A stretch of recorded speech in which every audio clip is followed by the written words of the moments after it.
রমজান মাসে নবী আলাইহিস সালাতু ওয়াস সালাম সাহাবায়ে কেরামকে বেশি বেশি চারটি কাজ করতে বলতেন। এক হলো আল্লাহ পাক রব্বুল আলামিনের একাত্মবাদের স্বীকৃতি দেওয়া, বেশি বেশি কালিমা পাঠ করা, লা ইলাহা ইল্লাল্লাহ লা ইলাহা ইল্লাল্লাহ ওয়া আশহাদু আল লা ইলাহা ইল্লাল্লাহ, যে আমি সাক্ষ্য দিচ্ছি আল্লাহ ছাড়া আর কোনো মাবুদ নেই। নবীজি চারটি কাজ বেশি করতেন। এর মধ্যে প্রথম কাজ হলো বেশি বেশি আল্লাহ পাকের একত্ববাদের, আল্লাহ যে এক, তার সাথে কোনো শরীক নেই, কোনো অংশীদার নেই, এই কথা স্বীকৃতি দেওয়া। ঠিক তদ্রুপভাবে নবীজি আলাইহিস সালাতু ওয়াস সালাম বলেন, রমজান মাসে তোমরা আরেকটা কাজ বেশি বেশি করবা, সেটা হলো বেশি বেশি ইস্তিগফার পাঠ করবা।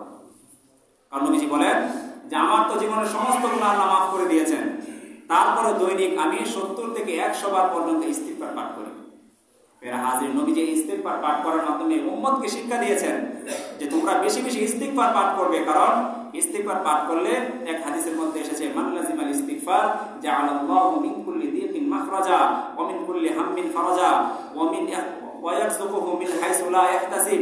নবীজি বলেন যে যারা সর্বদা ইস্তিগফার করবে, আল্লাহ পাক রব্বুল আলামিন সে যত ধরনের বিপদের মধ্যে, যত বড় বিপদের মধ্যে থাকুক না কেন, আল্লাহ তাআলা সেই ইস্তিগফারের বদৌলতে সেই বিপদ থেকে আল্লাহ তাকে উদ্ধার করবেন। সুবহানাল্লাহ।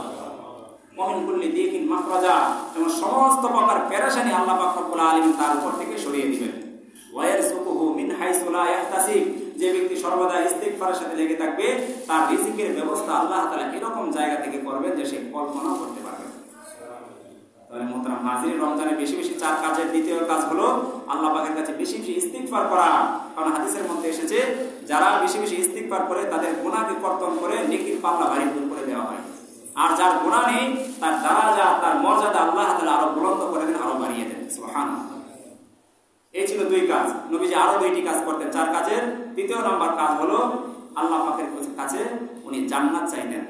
আমরা একটা দোয়া করে দেখি, আল্লাহুম্মা ইন্না নাসআলুকাল জান্নাতা ওয়া নাউযু বিকা মিনান নার। হে আল্লাহ, আমরা আপনার কাছে জান্নাত চাই। জান্নাতের আশা করতেন, সর্বদা আল্লাহ পাকের কাছে জান্নাত পাওয়ার জন্য দোয়া করতেন। চতুর্থ নাম্বার হলো আল্লাহ পাকের কাছে জাহান্নাম থেকে মুক্তি চাওয়া। আল্লাহুম্মা ইন্না নাসআলুকাল জান্নাহ ওয়া নাউযু বিকা মিনান নার, এবং হে আল্লাহ, জাহান্নামের আগুন থেকে আপনার কাছে আমরা আশ্রয় চাই। তাহলে নবী আলাইহিস সালাতু ওয়াস সালাম রমজানে এই চারটা কাজ বেশি করতেন। এক হলো বেশি বেশি কালিমা পাঠ করা, দ্বিতীয় নাম্বার হলো বেশি বেশি ইস্তিগফার পাঠ করা, তৃতীয় নম্বরে নবীজি আলাইহিস সালাতু ওয়াস সালাম বলেন যে জান্নাত বেশি বেশি আল্লাহ পাকের কাছে চাওয়া, এবং চতুর্থ নম্বরে জাহান্নাম থেকে মুক্তি চাওয়া। এই ব্যাপারে আল্লাহর কাছে বেশি বেশি দোয়া করা।